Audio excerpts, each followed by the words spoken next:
I noticed my jewelry was missing, gifts from my late grandmother. My mother-in-law smiled and said, "You're too dumb." I smiled back and showed the cameras. She sold them. Her face turned pale as I sent the video to her son. He was furious. So, here I am, sitting in my living room with a Bud Light in hand, still shaking my head at the whole mess that went down last month. Y'all, I've got to tell you this story because it's been eating at me, and honestly, I need to get it off my chest. This whole thing with my mother-in-law has been brewing for years, but what happened recently just took the cake. Let me back up a bit. My husband Jake and I have been married for about 3 years now. Great guy, no cap. He's the kind of dude who'll fix your Honda Civic at 2 a.m. without asking questions and always keeps the fridge stocked with Coors Light. But his mom? That's a whole different story for real. From day one, Linda made it crystal clear she didn't think I was good enough for her precious baby boy. Classic mother-in-law stuff, right? She'd make these little comments about how I dressed, how I cooked, how I kept house. Real passive-aggressive stuff that would make me want to throw my Nike sneakers at her head. But Jake would always brush it off with, "That's just how she is."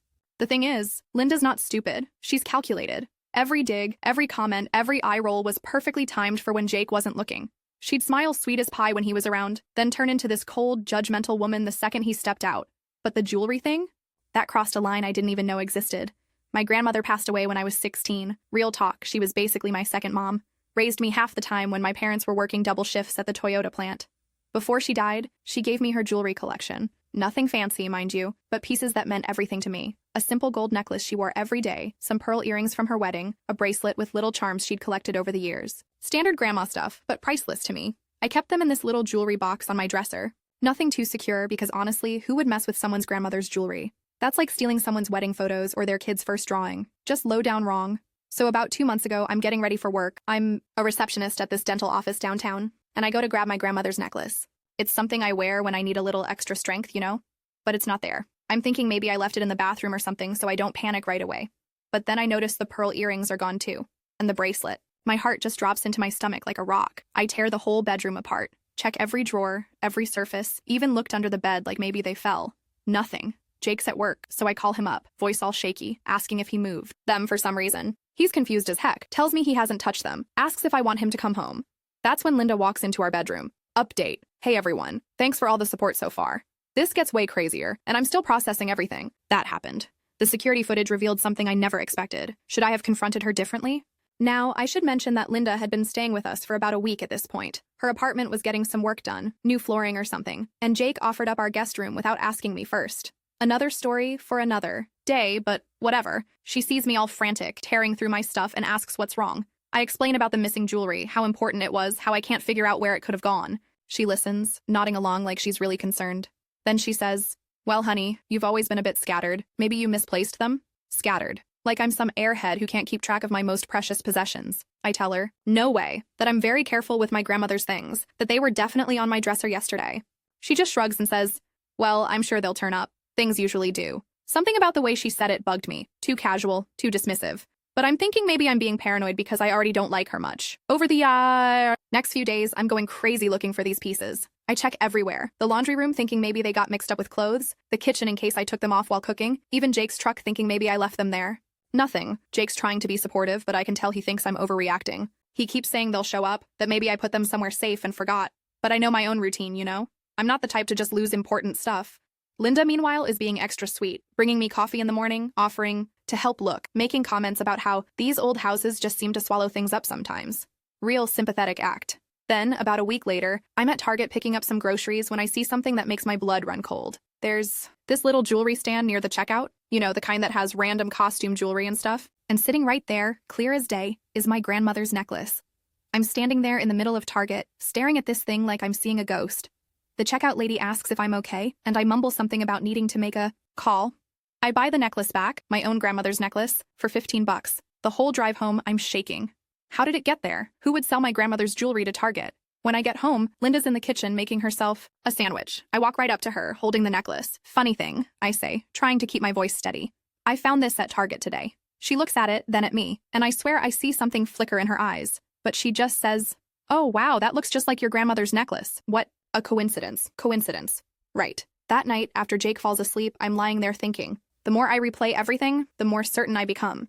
Linda took my jewelry. But how do I prove it? And more importantly, how do I tell my husband his mother stole from me? I decide I need evidence. Real evidence, not just suspicions.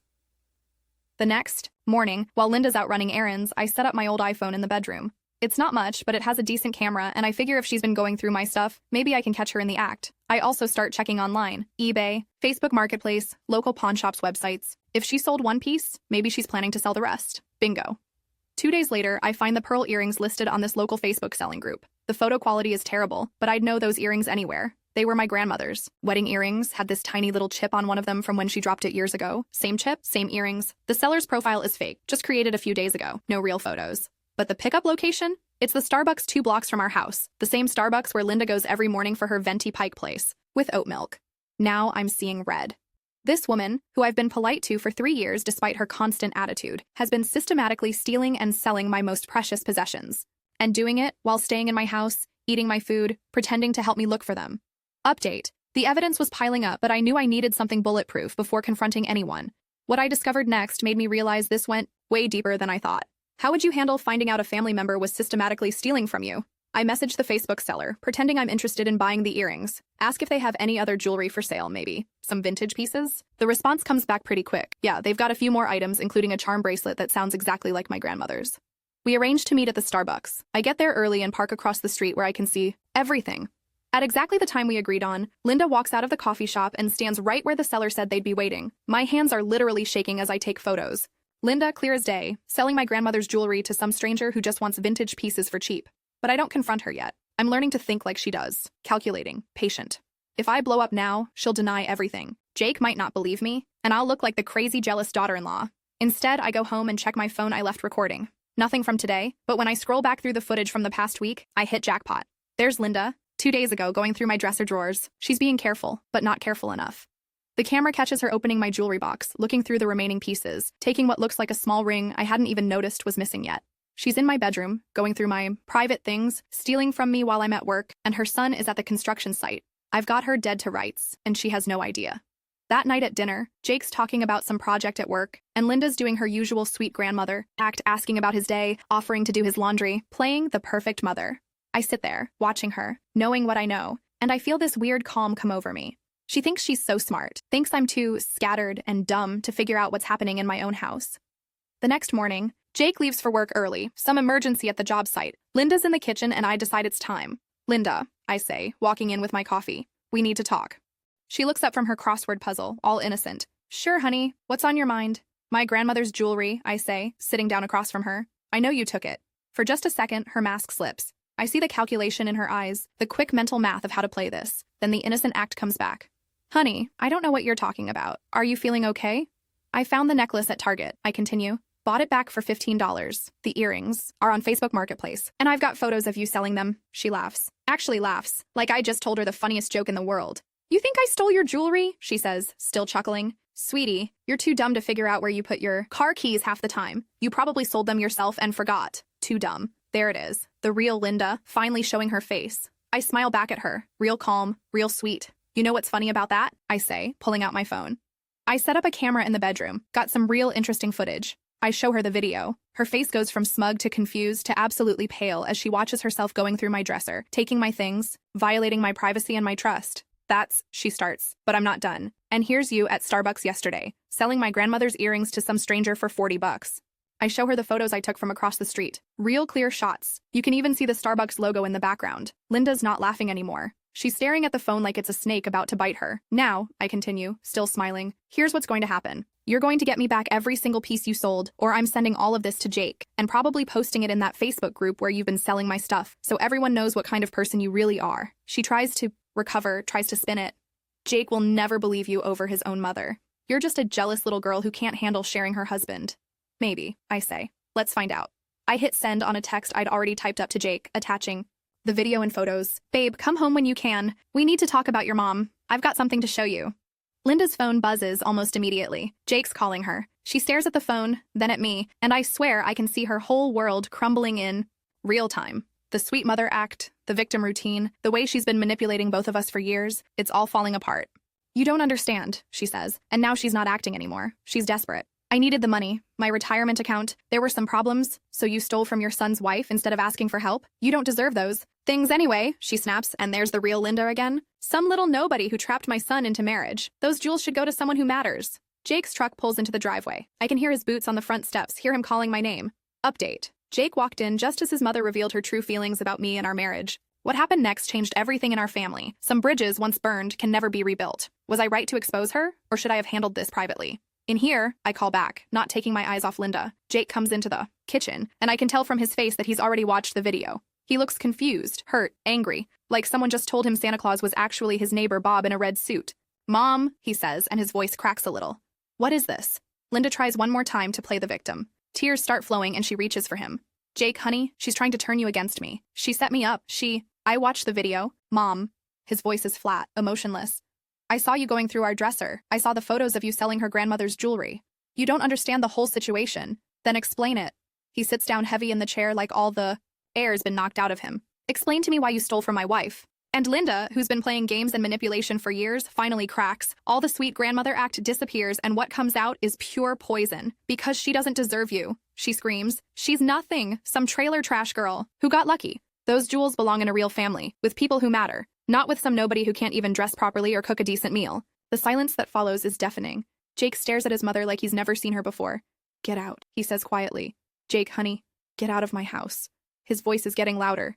"Pack your stuff and get out, now." "You're choosing her over your own mother? You stole from us, Mom. You've been lying to both of us for weeks. You went through our private things, sold stuff that meant everything to her, and then sat at our dinner table every night, pretending to help look for them." He stands up, and I've never seen him this angry.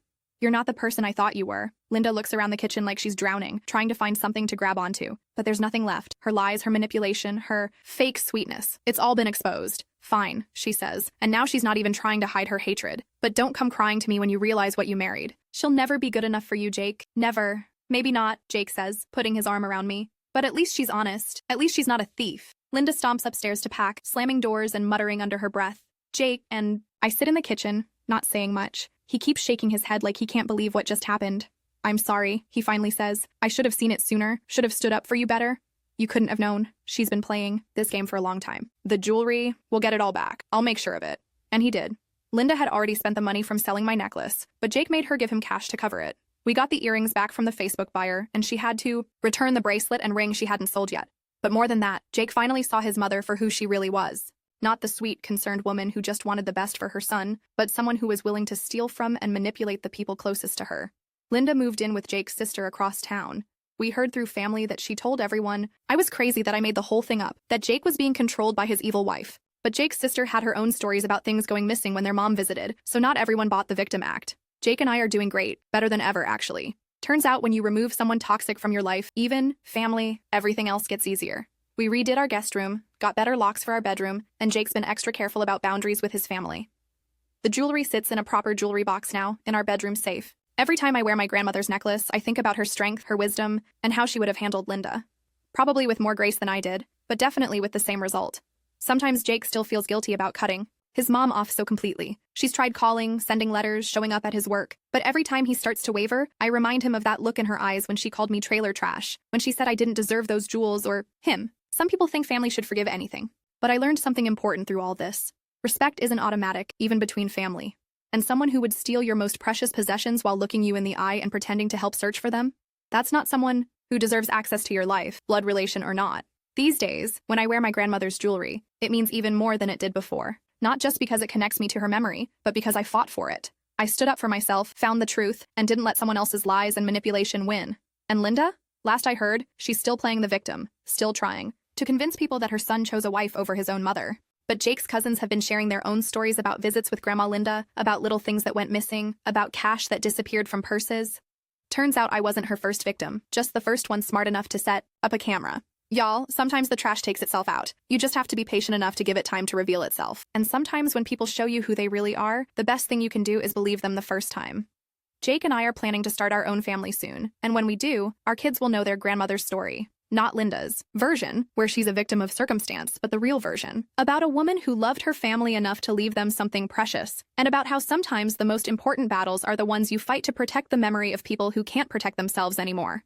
Linda thought she was dealing with some scattered, dumb girl who wouldn't notice a few missing trinkets. Instead, she messed with someone who inherited more than just jewelry from her grandmother. She inherited backbone, stubbornness, and the absolute refusal to let bullies win, and in the end, that made all the difference.